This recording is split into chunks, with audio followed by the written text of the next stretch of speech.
Everyone, आज आपण नवीन चॅप्टरला सुरुवात करणार आहोत. ते चॅप्टरचं नाव आहे ट्रान्सपिरेशन. 4 ते 5 मार्क्ससाठी एक्झाममध्ये या चॅप्टरला वेटेज आहे. ट्रान्सपिरेशन या चॅप्टरमध्ये डेफिनेशन आणि जो काही डिफरन्स आहे ट्रान्सपिरेशन आणि ऑपरेशन हे पॉईंट महत्त्वाचे आहेत. तर आता आपण बघूयात की what is mean by transpiration. Transpiration म्हणजे थोडक्यात काय. Definition: the loss of water in the form of vapor from the living aerial part of the plant is known as the transpiration. म्हणजे जे काही प्लांट्समधील जे काही पाण्याचं प्रमाण कमी होण्याचं प्रमाण आहे तर ते वेपर फॉर्ममध्ये जर कमी होत असेल तर त्या प्रोसेसला म्हटलं जाते ट्रान्सपिरेशन. इंट्रोडक्शन बघूयात आपण ट्रान्सपिरेशनचं. ही डेफिनेशन महत्त्वाची आहे. The loss of water from the living tissue of the plant takes place either in poor form or in liquid form. म्हणजे थोडक्यात काय की जे काही पाण्याचं कमी होण्याचं प्रमाण आहे तर ते प्लांट्समधील पुअर फॉर्ममध्ये होत असेल किंवा लिक्विड फॉर्म, म्हणजे दोन्ही कन्सेप्टद्वारे जे काही पाणी आहे तर त्याचं प्रमाण हे लॉस होत असते. आता बघा की जे काही the loss of water in the vapour form. आत्ताच आपण डेफिनेशन बघितलं की जे काही दोन वेगवेगळ्या पद्धतीद्वारे पाण्याचं प्रमाण हे कमी होत असते. तर इन केस जे काही पाण्याचं प्रमाण हे जर वेपर फॉर्ममध्ये जर कमी होत असेल तर त्याला म्हटले जाते ट्रान्सपिरेशन.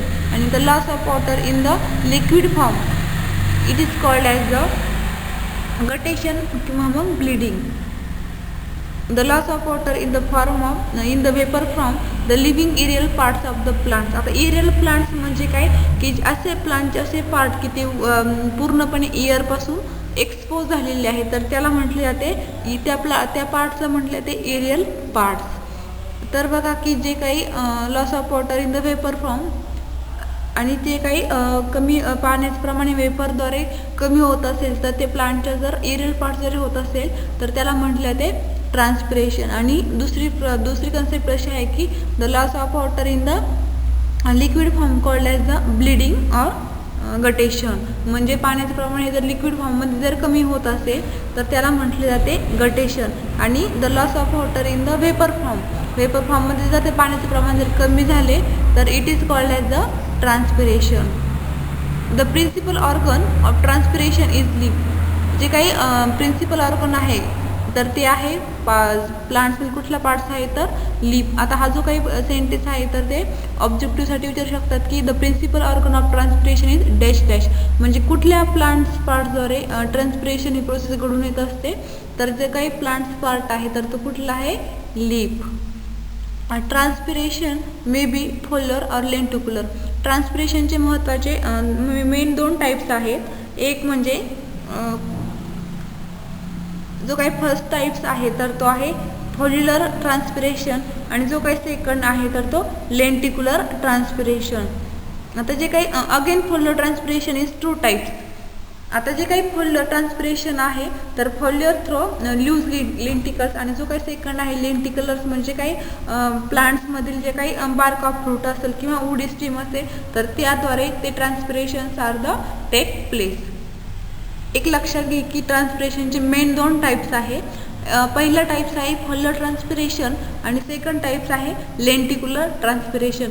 आता next again foliar transpiration is 2 types. आता पुन्हा जो काही पहिला टाईप्स आहे फोल्युलर ट्रान्सपिरेशन तर त्याचे पुन्हा 2 टाईप्स पडलेले आहेत. जो काही फर्स्ट टाईप्स आहे तर तो आहे स्टोमॅटल ट्रान्सपिरेशन आणि second one is the cuticular transpiration. आता जो काही फोल्युलर ट्रान्सपिरेशन आहे तर त्याच्यामध्ये जो काही फोल्युलर ट्रान्सपिरेशन पहिला टाईप्स आहे स्टोमॅटल ट्रान्सपिरेशन तर जे काही ट्रान्सपिरेशन होत आहे तर ते it takes place through the stomata. म्हणजे ते ट्रान्सपिरेशन घडून आणण्यासाठी स्टोमाटा हा पार्ट रिस्पॉन्सिबल आहे म्हणून त्या ट्रान्सपिरेशनला म्हटले जाते स्टोमॅटल ट्रान्सपिरेशन. आणि जो काही सेकंड वन टाईप्स आहे cuticular transpiration takes place through the cuticle. म्हणजे जे काही ट्रान्सपिरेशन आहे तर ते घडून आणण्यासाठी जो काही प्लांटमध्ये क्युटिकल हा पार्ट्स आहे तर तो रिस्पॉन्सिबल आहे म्हणून त्या टाईपचं म्हटले जाते क्युटिक्युलर ट्रान्सपिरेशन. म्हणजे लक्षात आलं असेल की ट्रान्सपिरेशनचे 2 टाईप्स आहेत. पहिला टाईप्स आहे महत्त्वाचा फोल्युलर ट्रान्सपिरेशन आणि जो काही सेकंड वन आहे तर तो आहे लेंटिक्युलर ट्रान्सपिरेशन. जो काही फॉलो ट्रान्सपिरेशन आहे तर त्या प्रकारचं ट्रान्सपिरेशन हे झाडाच्या ल्यूजद्वारे होते. आणि जो काही लेंटिक्युलर ट्रान्सपिरेशन आहे तर lenticulars are the pores in bark of fruit or woody stem. म्हणजे जे काही झाडाचं साल आहे किंवा जे काही वुडी स्टेम आहे तर त्याद्वारे ते ट्रान्सपिरेशन हे घडून येत असते. आता पुन्हा फॉलो ट्रान्सपिरेशनचे दोन टाईप्स पडलेले आहे. पहिला टाईप्स म्हणजे स्टोमॅटल ट्रान्सपिरेशन आणि सेकंड टाईप्स म्हणजे क्युटिक्युलर ट्रान्सपिरेशन. आता जो काही स्टोमॅटल ट्रान्सपिरेशन आहे तर it takes place through the stomata. आणि जो काही सेकंड वन टाईप्स आहे क्युटिक्युलर ट्रान्सपिरेशन तर it takes place through the cuticle. So it is called as the cuticular transpiration. आणि ट्रान्सपिरेशन म्हणजे काय तर loss of water in the vapour form called as the transpiration. आणि त्याचसोबतच आपण आत्ताच एक डेफिनेशन बघितली की the loss of water in liquid form called as the guttation or bleeding. फक्त दोन जे काही वर्ड आहेत तर ते वेगवेगळे आहेत. एक म्हणजे वेपर्स फॉर्ममध्ये पाणी हे कमी होत असते आणि दुसरं म्हणजे जे काही पाण्याचं प्रमाण आहे तर ते लिक्विड फॉर्ममध्ये असेल तर त्याला म्हटलं ते गटेशन किंवा ब्लिडिंग.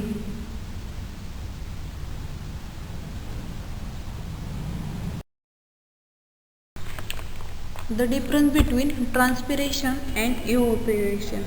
हा डिफरन्स महत्त्वाचा आहे. 5 मार्क्ससाठी एक्झाममध्ये विचारू शकतात आणि 5 मार्क्ससाठी आपल्याला ट्रान्सपिरेशनचे 5 आणि इव्हॅपोरेशनचे 5 पॉईंट लिहिणे अपेक्षित आहे आणि महत्त्वाचा डिफरन्स आहे. तर बघूयात आपण ट्रान्सपिरेशन आणि इव्हॅपोरेशन यामध्ये असलेला फरक. First difference, it is vital or physiological phenomenon. जी काही ट्रान्सपिरेशन फिनॉमिनन आहे तर ती एकदम महत्त्वाची आहे. व्हायटल म्हणजे महत्त्वाची.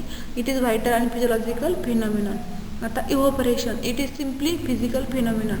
ही जी काही इव्हॅपोरेशन आहे तर ते एकदम सिम्पल फिनॉमिनन आहे. Next, the loss of water occurs in the form of vapour from the living cells. आत्ताच आपण अगोदरच्या स्लाइडमध्ये बघितलं की ट्रान्सपिरेशन म्हणजे काय तर the loss of water occurs in the form of vapour from the living cell. म्हणजे लिव्हिंग सेलमध्ये जर व्हेपर फॉर्ममध्ये जर पाणी कमी होत असेल तर त्याला म्हटले जाते ट्रान्सपिरेशन. आता आपण हे ऑपरेशन बघूयात. It occurs in the form of vapour from the non living cell. म्हणजे नॉन लिव्हिंग सेलमध्ये जर पाणी जर व्हेपर फॉर्ममध्ये जर लॉस झाले तर त्याला म्हटले जाते इव्हॅपोरेशन. म्हणजे लक्षात आलं असेल की ट्रान्सपिरेशन हे लिव्हिंग सेल्समध्ये व्हेपर फॉर्ममध्ये कमी झालेले पाणी आणि इव्हॅपोरेशन म्हणजे काय तर नॉन लिव्हिंग सेलमध्ये व्हेपर फॉर्ममध्ये कमी झालेले पाणी तर त्याला म्हटले जाते इव्हॅपोरेशन. आता 3 नंबरचा डिफरन्स बघूयात. It is regulated by the guard cell. जी काही ट्रान्सपिरेशन फिनॉमिनन आहे तर ती गार्ड सेलद्वारे रेग्युलेट केले जाते. म्हणजे ट्रान्सपिरेशनमध्ये पूर्णपणे गार्ड सेलचं कंट्रोल आहे. कारण की जी काही ट्रान्सपिरेशन प्रोसेस आहे तर इट इज कशाने रेग्युलेट केली जाते तर गार्ड सेलने. Next, there is no such regulation. आता ट्रान्सपिरेशनमध्ये आत्ताच बघितलं की पूर्णपणे कंट्रोल हे गार्ड सेलचं आहे. तर इव्हॅपोरेशनमध्ये कुठल्याही प्रकारचं रेग्युलेशन हे आढळून येत नाही. म्हणजेच काय, there is no such regulation. म्हणजे ट्रान्सपिरेशनमध्ये गार्ड सेल हे एकदम महत्त्वाचे आहे. कारण की ट्रान्सपिरेशन हे गार्ड सेलद्वारेच रेग्युलेट केले जाते. परंतु त्यासोबतच जे काही इव्हॅपोरेशन आहे तर इव्हॅपोरेशनमध्ये कुठल्याही प्रकारचं रेग्युलेशन हे आढळून येत नाही. 4 नंबरचा difference, it prevent the dryness of the cell surface. म्हणजे काही सेल सरफेस आहे तर त्या सेल सरफेसचा ड्रायनेस घडून आणण्यासाठी इनहिबिशन किंवा अडथळा निर्माण होतो. It prevent the dryness of the cell surface. यासोबतच इव्हॅपोरेशन जर बघितलं आपण तर इव्हॅपोरेशन रिझल्ट इन ड्रायनेस. इव्हॅपोरेशनचा रिझल्टच हा काय सिनेस आहे. म्हणजे ट्रान्सपिरेशनमध्ये पूर्णपणे प्रिव्हेंटेशन किंवा इनिबिशन आढळून येते सेल सरफेसचा ड्रायनेस करण्यासाठी. तर त्यासोबतच इव्हॅपोरेशनचा रिझल्टच ॲक्च्युली काय आहे तर ड्रायनेस. त्यानंतर लास्ट डिफरन्स आहे there are several mechanism and force involved it. म्हणजे ट्रान्सपिरेशनमध्ये वेगवेगळ्या प्रकारचे मेकॅनिझम त्याचप्रमाणे फोर्स हे आढळून येत असतात.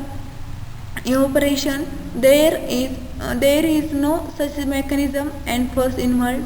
म्हणजे इव्हॅपोरेशनमध्ये कुठल्याही प्रकारचं मेकॅनिझम किंवा कुठल्याही प्रकारचा फोर्स हा इन्व्हॉल्व होत नाही. आणि ट्रान्सपिरेशनमध्ये वेगवेगळ्या प्रकारचे मेकॅनिझम त्याचप्रमाणे फोर्स हे इन्व्हॉल्व होत असतात. हा झाला डिफरन्स ट्रान्सपिरेशन आणि इव्हॅपोरेशन. ट्रान्सपिरेशन हे एकदम महत्त्वाचे आणि फिजिओलॉजिकल फिनॉमिनन आहे. त्यासोबतच जर इव्हॅपोरेशन जर बघितलं तर ते एकदम सिंपल फिनॉमिनन आहे. त्याचप्रमाणे ट्रान्सपिरेशनमध्ये काय की जे काही पाण्याचं प्रमाण कमी होत असेल वेपर फॉर्ममध्ये, परंतु ते कशापासून होत आहे तर फ्रॉम द लिव्हिंग सेल. आणि इव्हॅपोरेशनमध्ये काय आहे तर फक्त नॉन लिव्हिंग, म्हणजे इकडे लिव्हिंग इकडे नॉन लिव्हिंग. त्यानंतर जे काही ट्रान्सपिरेशन आहे तर ते गार्ड सेलद्वारेच रेग्युलेट केले जाते. तर इव्हॅपोरेशनमध्ये कुठल्याही प्रकारचं रेग्युलेशन हे आढळून येत नाही. त्यानंतर 4 नंबर आहे तर it prevent the dryness of the cell surface, म्हणजे जे काही सेल सरफेसचा ड्रायनेस होण्यासाठी इनिबिशन किंवा अडथळा निर्माण होतो. तर इव्हॅपोरेशनचा रिझल्ट काय आहे तर ड्रायनेस. आणि ट्रान्सपिरेशनमध्ये वेगवेगळ्या प्रकारचे मेकॅनिझम त्याचप्रमाणे फोर्स हे इन्व्हॉल्व होत असतात. तर इव्हॅपोरेशनमध्ये कुठल्याही प्रकारचं मेकॅनिझम किंवा फोर्स हे इन्व्हॉल्व होत नाही. म्हणजे हा झाला डिफरन्स ट्रान्सपिरेशन आणि इव्हॅपोरेशनचा. एकदम सिंपल डिफरन्स आहे आणि महत्त्वाचा डिफरन्स आहे. तर ह्या आत्ता जो काही आपण ह्या लेक्चरमध्ये महत्त्वाचं ट्रान्सपिरेशन म्हणजे थोडक्यात काय की वेपर फॉर्ममध्ये पाण्याचं प्रमाण हे कमी होणे, आणि यासोबतच आपण जर गटेशन जर बघितलं तर the loss of water in the liquid form called as the guttation, किंवा मग त्याला ब्लिडिंग पण म्हटले जाते. थँक्यू.